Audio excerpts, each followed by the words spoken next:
എല്ലാവർക്കും പുതിയൊരു വീഡിയോയിലേക്ക് സ്വാഗതം. ഇന്ന് എം ജിയുടെ വിൻസറിൻ്റെ വിശേഷങ്ങളുമായിട്ട് ഗിരീഷേട്ടൻ വന്നിട്ടുണ്ട്. ഗിരീഷേട്ടനെ നമുക്ക് സ്വാഗതം ചെയ്യാം. ഗിരീഷേട്ടാ, എന്തുകൊണ്ട് ഇ വിയിലോട്ട് ഉള്ള ഒരു വരവ് എങ്ങനെയായിരുന്നു? ഞാൻ കുറേ നാളായിട്ടൊരു ഇ വി നോക്കിയിരിക്കുകയായിരുന്നു. കാരണം എനിക്ക് അത്യാവശ്യം ഓട്ടമുണ്ട്. ഒരു മാസം ഒരു 2000-2500 കിലോമീറ്ററിന് മുകളിൽ എനിക്ക് ഓട്ടമുണ്ട്. ഞാൻ വർക്ക് ചെയ്യുന്ന ഫീൽഡുമായിട്ട് ബന്ധപ്പെട്ട് എനിക്ക് ഓട്ടമുണ്ട്. അത് കാരണം ഞാനൊരു നല്ല ഇ വി, അതായത് കുറച്ച് ഇ വികൾ വന്നിരുന്നു, അതൊക്കെ ഒരു ബീറ്റ സ്റ്റേജിലായിരുന്നു പലതും. അപ്പം കുറച്ചുകൂടെ നല്ല ഒരു സ്റ്റേബിളായിട്ടുള്ളൊരു വണ്ടി നോക്കിയിരിക്കുകയായിരുന്നു. ആ സമയത്താണ് M G Windsor E V launch ചെയ്തത്. അപ്പം അതിന് ഞാൻ നോക്കിയപ്പോൾ എൻ്റെ ബഡ്ജറ്റിനകത്ത് നിൽക്കുന്നുണ്ട്. പിന്നെ എല്ലാ ഫീച്ചേഴ്സും, അതായത് ഒരു പ്രീമിയം വണ്ടിയിൽ കാണുന്ന എല്ലാ ഫീച്ചറും ഇതിൻ്റെ അകത്ത് അവർ ഉൾക്കൊള്ളിച്ചിട്ടുണ്ട്. അപ്പോൾ എൻ്റെ റിവ്യൂസും കാര്യങ്ങളൊക്കെ നോക്കിയപ്പോൾ എനിക്ക് തോന്നി എനിക്ക് പറ്റിയൊരു വണ്ടിയാണെന്ന് തോന്നി. അങ്ങനെയാണ് ഞാൻ ഇ വിയിലോട്ട് മാറിയത്. ഇത് വേറെ വണ്ടികൾ വന്നപ്പം ഏതെങ്കിലും പോയി കാണുക, ഓടിക്കുക എന്തെങ്കിലും ചെയ്തിട്ടുണ്ടോ? ഞാൻ ടെസ്റ്റ് ഡ്രൈവ് ഒന്നും നടത്തിയിട്ടില്ല. പക്ഷേ ഞാൻ ഫോളോ ചെയ്യുമായിരുന്നു. ഓരോ വണ്ടിയിൽ ലോഞ്ച് ചെയ്യുമ്പോൾ ഞാൻ അതിൻ്റെ റിവ്യൂസും കാര്യങ്ങളൊക്കെ സോഷ്യൽ മീഡിയയിൽ നോക്കാറുണ്ടായിരുന്നു. അതിനെക്കുറിച്ച് അഭിപ്രായങ്ങളൊക്കെ സെർച്ച് ചെയ്യാറുണ്ടായിരുന്നു. അപ്പോൾ എല്ലാത്തിനും അതിൻ്റേതായ കുറച്ച് കോൺസ് ഉണ്ടായിരുന്നു. അപ്പം എൻ്റെ കൺസേണൊക്കെ വൈപ്പ് ഔട്ട് ചെയ്യുന്ന രീതിയിലുള്ള ഒരു വണ്ടിയാണ് ഇതെന്ന് എനിക്ക് തോന്നി.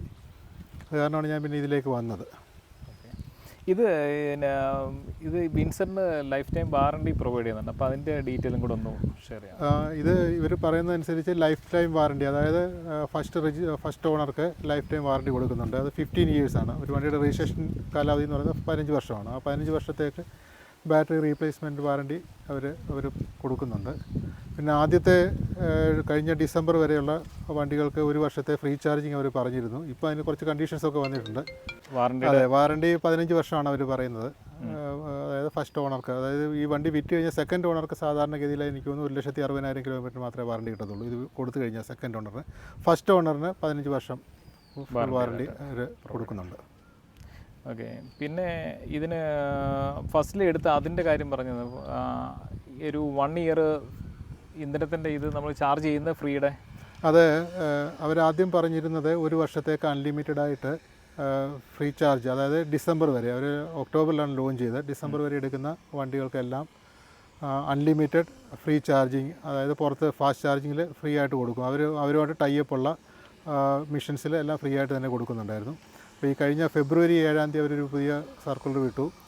അതായത് അതൊരു 1000 കിലോ വാട്ടായിട്ട് ലിമിറ്റ് ചെയ്തു എന്ന് പറഞ്ഞിട്ട്.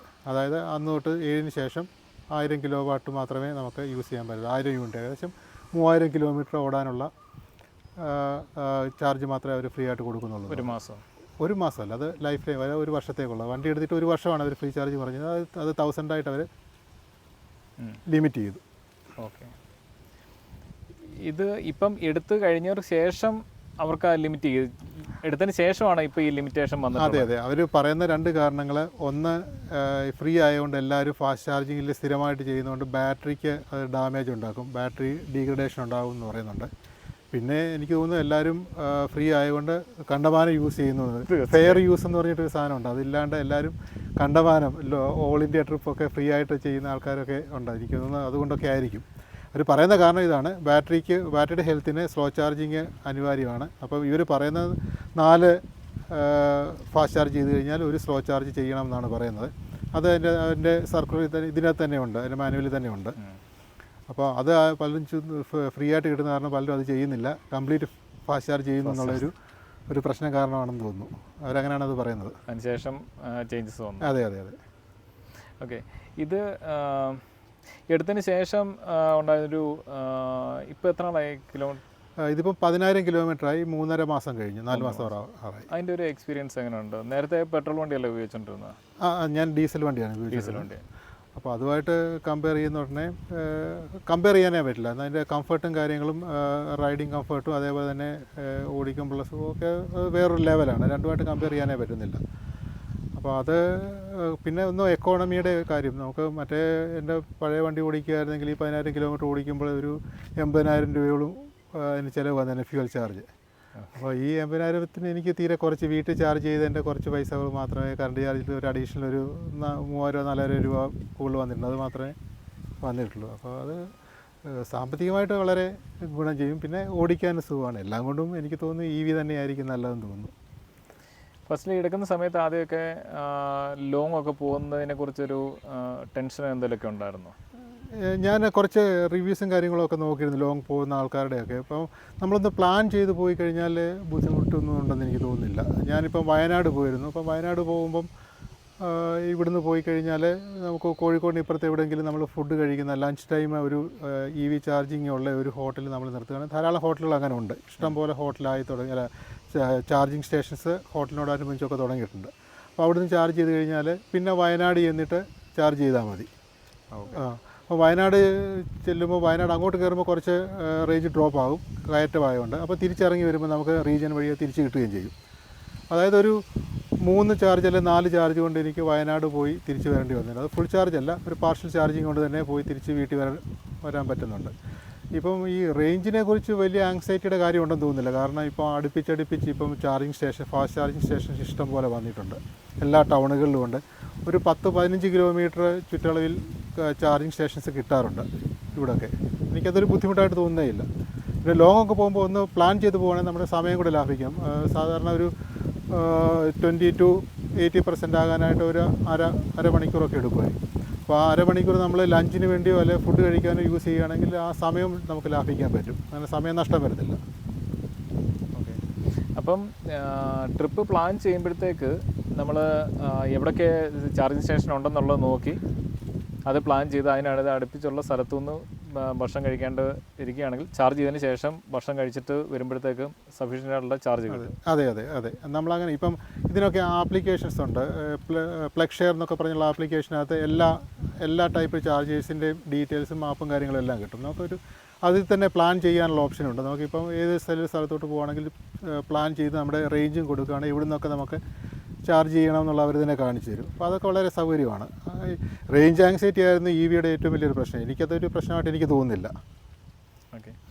ഇത് നമ്മൾ വണ്ടിയായിട്ട് എവിടെയെങ്കിലും ട്രാവൽ ചെയ്യുമ്പോഴത്തേക്ക് ഇപ്പം നോർമലി ഇഷ്ടംപോലെ EVs ഇപ്പം നിലവിൽ ഇറങ്ങിയിട്ടുണ്ട്, അതുപോലെ ചാർജിങ് സ്റ്റേഷനുകളുണ്ട്.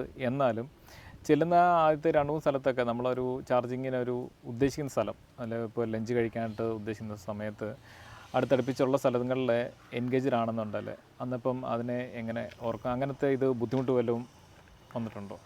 നമ്മൾ ചാർജ് നേരത്തെ പ്ലാൻ ചെയ്യുമ്പോൾ തന്നെ ടൗണുകളിൽ എവിടെയെങ്കിലും ഈ ലഞ്ച് കഴിക്കുകയും ചാർജിങ്ങും കൂടെ ഉദ്ദേശിച്ച് നമ്മൾ നിർത്തുകയാണെങ്കിൽ നമുക്ക് അവിടെ ഓക്കുപ്പൈഡ് ആണെങ്കിൽ നമുക്ക് അടുത്ത സ്ഥലത്തോട്ട് പോകാം. ടൗണിൽ എന്താണെങ്കിലും ഏത് ടൗണിൽ ചെന്നാൽ ഒരു 3-4 സ്റ്റേഷൻസ് കാണും, ചാർജിങ് സ്റ്റേഷൻസ് കാണും. അപ്പം പിന്നെ അതൊരു ബുദ്ധിമുട്ടാണെന്ന് തോന്നുന്നില്ല. അപ്പോൾ അവിടത്തൊന്നും ഇല്ലെങ്കിൽ അടുത്ത സ്ഥലത്ത് പോകാമെന്നേ ഉള്ളൂ. നമുക്കിപ്പോൾ അറിയാൻ പറ്റും ഓക്കുപ്പൈഡ് ആണോ എന്ന്. ഇപ്പം നമുക്ക് നമ്മുടെ ആ ആപ്പിനകത്ത് എടുത്ത് നോക്കിക്കഴിഞ്ഞാൽ ഓക്കുപ്പൈഡ് ആണോ എന്ന് അറിയാൻ പറ്റും, അവർ എത്ര % ചാർജ് ചെയ്തു എന്ന് അറിയാൻ പറ്റും. ഇപ്പോൾ ഒരു 90% അല്ലെങ്കിൽ 80% ആയിട്ടുണ്ടെങ്കിൽ ഒരു 10 മിനിറ്റ് കൊണ്ട് അവർ ചാർജ് ചെയ്ത് പോകും എന്നൊക്കെ അറിയാൻ പറ്റും. ഒരു 10 മിനിറ്റ് വെയിറ്റ് ചെയ്യുന്നത് നല്ലൊരു ഗുണം തന്നെയാണ്. അപ്പോൾ അത് ഈ ഇപ്പോഴത്തെ ടെക്നോളജി എല്ലാം ഉപയോഗിക്കുകയാണെങ്കിൽ, അതായത് ആപ്ലിക്കേഷനും അതിൻ്റെ യൂസേജ് കൃത്യമായിട്ട് ഉപയോഗിക്കുന്ന ഒരാളാണെങ്കിൽ അതൊരു ബുദ്ധിമുട്ടല്ല. ഇത് പിന്നെ വണ്ടി എടുത്തതിന് ശേഷം ഉള്ള ഒരു ഫാമിലി മെമ്പേഴ്സ്, റിലേറ്റീവ്സ് അല്ലെന്നുണ്ടല്ല ബാക്കി ഫ്രണ്ട്സിൻ്റെയൊക്കെ ആ ടോട്ടലുള്ളൊരു ഫീഡ്ബാക്ക് ഇതൊക്കെ എങ്ങനെ ഒരു പ്രത്യേകിച്ച് ഈ വിൻസർ EV ഞാൻ എടുത്ത സമയത്ത് അധികം ഇറങ്ങിയിട്ടില്ലായിരുന്നു. അപ്പോൾ എല്ലാവർക്കും ഒരു അതിശയമായിരുന്നു ഈ വണ്ടി കാണുന്നതും. അപ്പം നമ്മൾ ചാർജ് ചെയ്യാനോ അല്ലെങ്കിൽ എവിടെയും കൊണ്ട് നിർത്തിയാൽ കുറേ ആൾക്കാരൊക്കെ വന്ന് ഇത് കാണാനും ഇതിൻ്റെ സ്പേസ് നോക്കാനും അതിൻ്റെ ഫീച്ചേഴ്സൊക്കെ മനസ്സിലാക്കാനും ഒക്കെ ശ്രമിക്കുമായിരുന്നു. പിന്നെ വീട്ടിൽ എല്ലാവർക്കും ഇഷ്ടംപോലെ സ്പേസാണ്. അപ്പം എൻ്റെ ഫാമിലിയിലുള്ള എല്ലാവർക്കും ഇരുന്ന് കഴിഞ്ഞാലും പുറവശത്തെ ലെഗ് സ്പേസൊക്കെ വളരെ വിശാലമായിട്ട് കിടക്കുന്ന കാരണം ഭയങ്കര കംഫർട്ടബിളായിട്ട് എത്ര ദൂരം വേണമെങ്കിലും യാത്ര ചെയ്യാൻ പറ്റുന്നുണ്ട്. പിന്നെ ഫാമിലിയുമായിട്ടുള്ള യാത്രകളുടെ ഫ്രീക്വൻസി കൂടി, കാരണം എക്സ്പെൻസ് തീരെ കുറഞ്ഞു. നമ്മൾ മറ്റേ കാറുകളിലൊക്കെ പോകുമ്പോൾ തന്നെ നല്ല എക്സ്പെൻസ് ആയിരുന്നു, ഫ്യൂൽ തന്നെ നല്ലൊരു എക്സ്പെൻസ് ഉണ്ടായിരുന്നു. ഇതിന് ആ എക്സ്പെൻസ് ഒന്നും ഇല്ലാത്തതുകൊണ്ട് നമ്മളിപ്പോൾ ഫ്രീക്വൻ്റായിട്ട് പുറത്ത് പല സ്ഥലങ്ങളിലും പോകാറുണ്ട്. അപ്പോൾ അതൊക്കെ ഇതിൻ്റെ EVയുടെ ഒരു ഗുണമാണ്.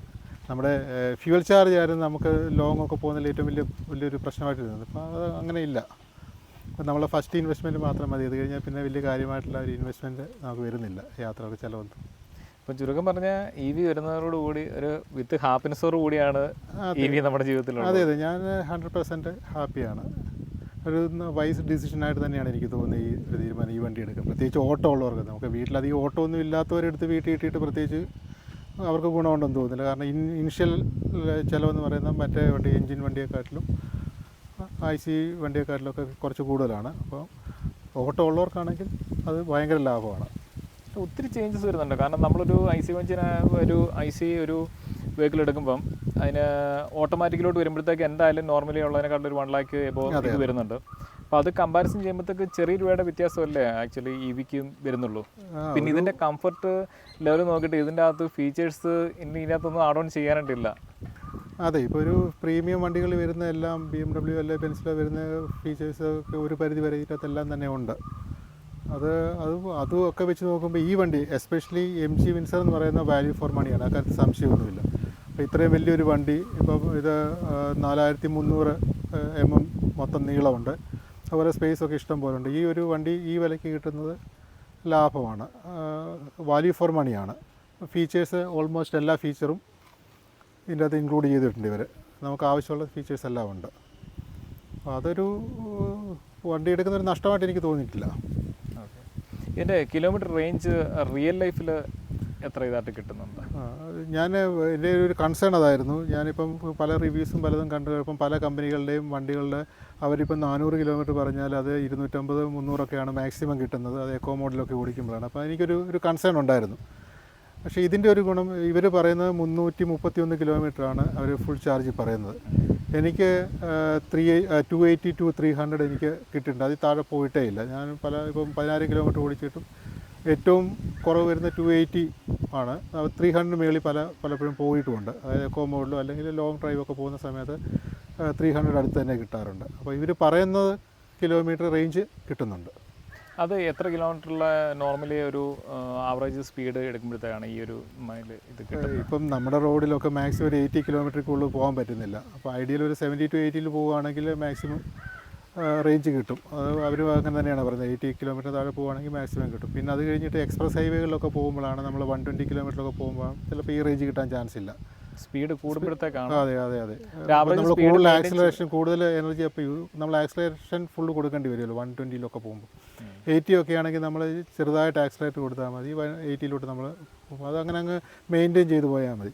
പിന്നെ EVയുടെ കാര്യത്തിൽ നമ്മുടെ റേഞ്ച് എന്ന് പറയുന്നത് ഇത് നമ്മൾ ഐസ് വണ്ടി ഓടിക്കുന്ന പോലെ ഓടിച്ചു കഴിഞ്ഞാൽ ഇതിൻ്റെ റേഞ്ച് കിട്ടില്ല. ഇത് ഓടിക്കുന്നതിനൊരു സ്ലോ പ്രോഗ്രഷനിൽ പോകണം. അതായത് നമ്മൾ ചവിട്ടി കുത്തി ഓടിക്കുന്ന പോലെ ആക്സിലേറ്റർ കണ്ടമാനം കൊടുത്ത് ഓടിച്ചു കഴിഞ്ഞാൽ റേഞ്ച് പെട്ടെന്ന് ഡ്രോപ്പ് ആകും.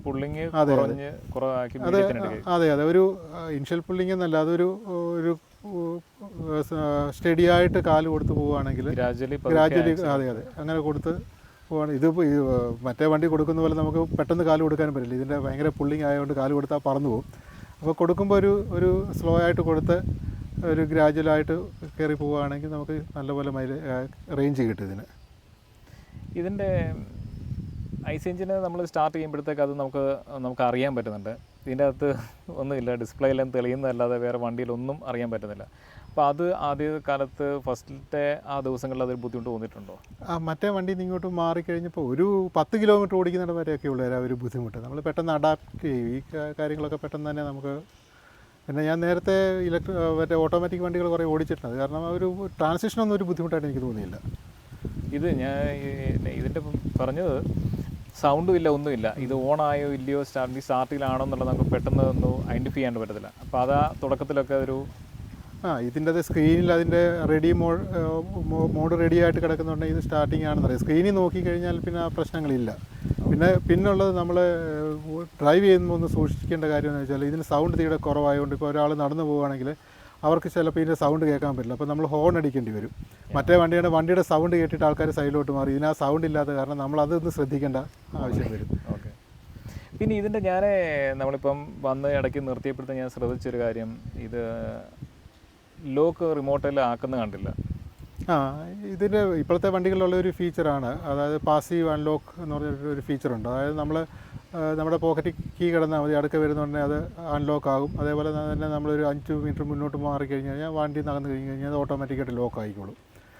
രണ്ടാമത് പിന്നെ നമ്മൾ റിമോട്ട് എടുത്ത് ഞെക്കേണ്ട കാര്യമില്ല, ഇതൊക്കെ ഓട്ടോമാറ്റിക്കായിട്ട് തന്നെ ചെയ്തു. ഇപ്പോൾ എല്ലാ സെൻസറും കാര്യങ്ങളൊക്കെയാണ്. ഇതിൻ്റെ തന്നെ ഹെഡ്ലൈറ്റ് ഓട്ടോമാറ്റിക്കാണ്, വൈപ്പർ ഓട്ടോമാറ്റിക്കാണ്. അപ്പോൾ അതൊക്കെ നമുക്ക് അഡ്ജസ്റ്റ് ചെയ്യാനും പറ്റും. അതിൻ്റെ സെൻസിറ്റിവിറ്റി ഒക്കെ കൂട്ടിയും കുറച്ച് നമുക്ക് ഇടാനും പറ്റും.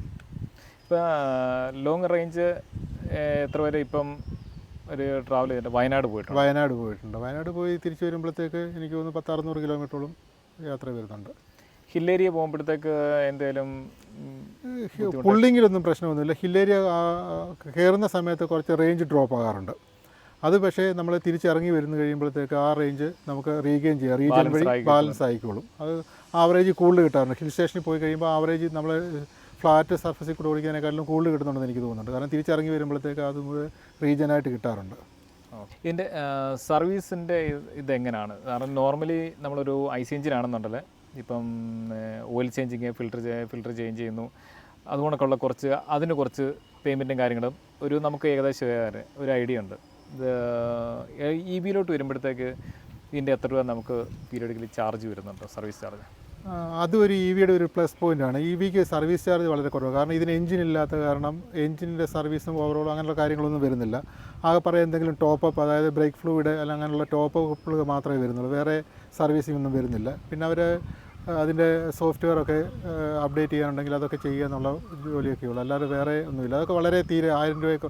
ഞാനിപ്പോൾ ഇത് മൂന്നാമത്തെ സർവീസ് ആവുന്നേ ഉള്ളൂ. അത് 3 സർവീസ് ഫ്രീ ആണ്. അതിന് ശേഷമേ നമുക്ക് അറിയാൻ പറ്റുള്ളൂ. അപ്പോൾ ഞാൻ അന്വേഷിച്ചിടത്തോളം തീരെ കുറച്ച് 1000 രൂപ താഴെ ആവുന്നുള്ളൂ ഒരു സർവീസ്. അതായത് മറ്റ് വണ്ടികൾക്കൊക്കെ പോയി കഴിഞ്ഞാൽ 15,000-20,000 രൂപയൊക്കെ ആയിരിക്കും പെയ്ഡ് സർവീസ് ആയി കഴിയുമ്പോഴത്തേക്ക്. അപ്പോൾ ഇതിന് വീൽ ബാലൻസിങ് ഒക്കെ അതുപോലുള്ള കാര്യങ്ങൾ മാത്രമേ എക്സ്ട്രാ ആയിട്ട് വരുന്നുള്ളൂ, അല്ലാതെ വേറൊന്നും വരുന്നില്ല. ടയർ ലൈഫ് എങ്ങനെ കിട്ടുന്നുണ്ട്? ഞാൻ ചോദിക്കാൻ കാരണം ഇ വി നെക്സോൺ, ടാറ്റയുടെ നെക്സോൺ ഇ വിക്ക് ചിലർ പറയുന്നത് കേട്ടിട്ടുണ്ട് അതിന് 1 ലക്ഷത്തിന് ആവറേജ് 1 ലക്ഷം കിലോമീറ്റർ വരെ റേഞ്ച് കിട്ടിയിട്ടുണ്ട്. അപ്പം ആ ഒരു ഇതിലായിട്ട് അങ്ങനെ എന്തെങ്കിലും ഒരു ടയർ ലൈഫിൻ്റെ ഒരു ഇതായിട്ട് എന്തെങ്കിലും എനിക്കിപ്പോൾ എക്സ്പീരിയൻസ് ചെയ്യുന്ന എനിക്ക് പറയാൻ പറ്റത്തില്ല. കാരണം ഇതിപ്പം 10,000 കിലോമീറ്റർ ആയിട്ടുള്ളൂ. എനിക്ക് തോന്നുന്നു പൊതുവേ ഇ വിക്ക് ടയർ ലൈഫ് കുറവാണെന്നാണ് ഞാൻ കേട്ടിട്ടുള്ളത്. കാരണം വെയിറ്റ് കൂടുതലാണ്, അതേപോലെ ടോർക്ക് കൂടുതലാണ് ഒക്കെ. അപ്പോൾ അതൊക്കെ മൈലേജിനെ ടയറിൻ്റെ ലൈഫിനെ ബാധിക്കും എന്ന് പറയുന്നുണ്ട്. അതായത് സാധാരണ ഒരു വണ്ടിക്ക് കിട്ടുന്നതിനേക്കാളും കുറവായിരിക്കും എന്നാണ് ഞാൻ വായിച്ചത് മനസ്സിലാക്കിയത്. അങ്ങനെയാണ്. അത് നമ്മൾ യൂസ് ചെയ്തതിന് ശേഷം 1 വർഷം കഴിഞ്ഞാൽ അല്ലെങ്കിൽ 1.5 വർഷം കഴിഞ്ഞതിന് ശേഷം നമുക്ക് കറക്റ്റായിട്ട് അറിയാൻ പറ്റുള്ളൂ. ഇതിൻ്റെ ഗുണങ്ങൾ പറയുകയാണെങ്കിൽ എന്തൊക്കെയാണ് മെയിനായിട്ട് ഇതിൻ്റെ അകത്ത് ഇഷ്ടപ്പെട്ട ഫീച്ചേഴ്സ്, കാര്യങ്ങൾ? ഇതിന് ഫീച്ചേഴ്സ് എല്ലാം ഇതിനുള്ള ഇപ്പോൾ ഇതിൻ്റെ സെൻസറും കാര്യങ്ങളും എല്ലാം ഓട്ടോമാറ്റിക് ആയതുകൊണ്ട് അത് ഒരു വളരെ നല്ല ഫീച്ചറാണ്. നെഗറ്റീവായിട്ട്, പോസിറ്റീവ് പറയാനാണ് ഒത്തിരി ഉണ്ട്. പക്ഷേ നെഗറ്റീവായിട്ട് എനിക്ക് ഒരു കാര്യം മാത്രമേ എനിക്ക് നെഗറ്റീവായിട്ട് തോന്നിയുള്ളൂ. അത് ഇതിൻ്റെ സസ്പെൻഷനാണ്. സസ്പെൻഷൻ ഒരല്പം സ്റ്റിഫാണ്. നല്ല റോഡ് വഴി പോകുമ്പോൾ നമുക്കറിയാൻ പറ്റില്ല. മോശം വഴി പോകുമ്പോൾ സസ്പെൻഷന് ഒരല്പം സ്റ്റിഫായിട്ട് തോന്നാറുണ്ട്. അത് മാത്രമേ എനിക്ക് ഇതിൻ്റെ അകത്തൊരു നെഗറ്റീവായിട്ട് തോന്നിയിട്ടുള്ളൂ. അതെനിക്ക് തോന്നുന്നു ഇതിൻ്റെ യൂസേഴ്സ് പലതും, ഇതിൻ്റെ ഇ വിയുടെ മറ്റേ വിൻസറിൻ്റെ ഗ്രൂപ്പുകൾ, വാട്സാപ്പ് ഗ്രൂപ്പുകൾ പലതും ഉണ്ട്. അതിൻ്റെ അകത്തൊക്കെ ഡിസ്കഷൻ എല്ലാവരും പറയാറുണ്ട്. അത് സ്റ്റിഫ്നെസ് ഇച്ചിരി കൂടുതലാണ് സസ്പെൻഷൻ എന്നുള്ളത്.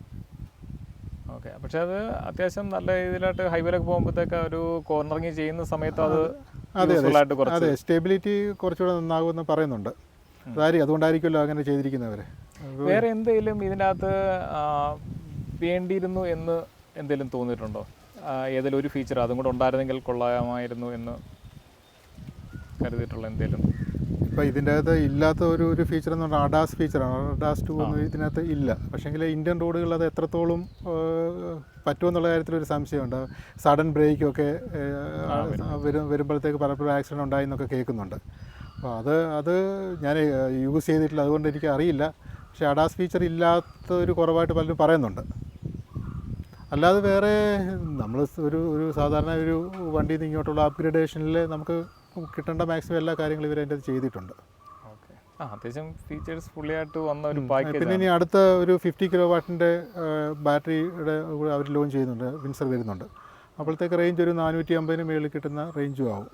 അപ്പോൾ ഇനി എടുക്കാനുള്ള ഒരു വെയിറ്റ് ചെയ്യുകയാണെങ്കിൽ എനിക്ക് തോന്നുന്നു അടുത്ത 2 മാസത്തിനുള്ളിൽ അത് ലോഞ്ച് ചെയ്യുമെന്ന് തോന്നുന്നു. അതിനെക്കുറിച്ച് കുറേ റിവ്യൂസും കാര്യങ്ങളൊക്കെ വന്നിട്ടുണ്ട്. പുതിയതായിട്ട് ആരെങ്കിലും ഇപ്പോൾ വിൻസർ നോക്കുന്നവർ അങ്ങനെയുള്ളവരോട്, ഇപ്പോൾ പുതിയതായിട്ട് ഒരാൾ വിൻസർ മേടിക്കണമെന്ന് കരുതുന്നത്, അപ്പോൾ അങ്ങനെ പ്ലാൻ ചെയ്യുന്നവരോട് എന്താണ് ചേട്ടന് പറയാനുള്ളത്?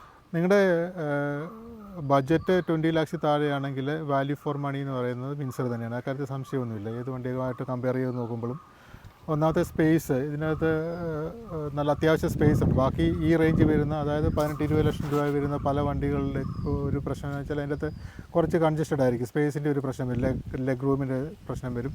പിന്നെ പലതും EV പ്ലാറ്റ്ഫോമിലല്ല ഇപ്പോൾ ഉണ്ടാക്കിയിരിക്കുന്നത്. പെട്രോൾ അല്ല ഡീസൽ പ്ലാറ്റ്ഫോമിൽ ഉള്ള വണ്ടി ഇങ്ങോട്ട് EVയിലോട്ട് കൺവേർട്ട് ചെയ്തതാണ്. അതിനൊരു ബാക്കിലൊക്കെ ഒരു സെൻട്രൽ ടണലൊക്കെ ഉള്ള കാരണം നമുക്ക് നടുക്കിരിക്കുന്ന, അതായത് ബാക്കിൽ 3 പേരിരിക്കുകയാണ്, നടുക്കിരിക്കുന്ന ആൾക്ക് ഇരിക്കാനും കാല് വെക്കാനും ഒക്കെ ബുദ്ധിമുട്ടൊക്കെ ഉണ്ടാകും. അപ്പോൾ ഇതൊന്നുമില്ല, ഇതെല്ലാം ഫ്ലാറ്റാണ്. അപ്പോൾ സ്പേസ് ഇഷ്ടം പോലെ ഉണ്ട്. നമുക്ക് സ്പേഷ്യസ് ആയിട്ട് ഇരുന്ന് യാത്ര ചെയ്യുക, കംഫർട്ടബിളായിട്ട് ഇരുന്ന് യാത്ര ചെയ്യാനായിട്ട് നല്ല. അതുപോലെ തന്നെ ബാക്ക് സീറ്റുകളെല്ലാം റിക്ലൈൻ ചെയ്യാൻ പറ്റും. 35 ഡിഗ്രി ബാക്കിലോട്ട് റിക്ലൈൻ ചെയ്യാൻ പറ്റും. അപ്പോൾ സുഖമായിട്ട് ചാരി ഇരുന്ന് ലോങ് യാത്രയൊക്കെ ഇച്ചിരി ഏജ്ഡ് ആയിട്ടുള്ള ആൾക്കാരാണെങ്കിൽ പോലും സുഖമായിട്ടിരുന്ന് യാത്ര ചെയ്യാൻ പറ്റും. ഇതൊരു 20 ലക്ഷത്തിൽ താഴെയാണ് നിങ്ങളുടെ ബഡ്ജറ്റെങ്കിൽ നിങ്ങൾക്ക് ഉറപ്പായിട്ടും എടുക്കാൻ പറ്റിയ ഒരു വണ്ടി തന്നെയാണിത്. അതുതന്നെയല്ല ഇത് ലൈഫ് ലോങ് ബാറ്ററി വാറണ്ടിയും കിട്ടുന്നുണ്ടല്ലോ. മറ്റു പല വണ്ടിക്ക് ഇതിൻ്റെ കോമ്പറ്റീറ്റേഴ്സിന് പലർക്കും അതില്ല. അതൊരു പ്ലസ് പോയിൻ്റാണ്. ഫസ്റ്റ് ടൈം ഞാനത് പിന്നെ വിൻസലിലാണ് ആ ഒരു ഫീച്ചർ കേട്ടത്. അപ്പം ഗിരീഷേട്ടാ ഇത്ര സമയം സ്പെൻഡ് ചെയ്തതിൽ വളരെ നന്ദി. Okay, thank you.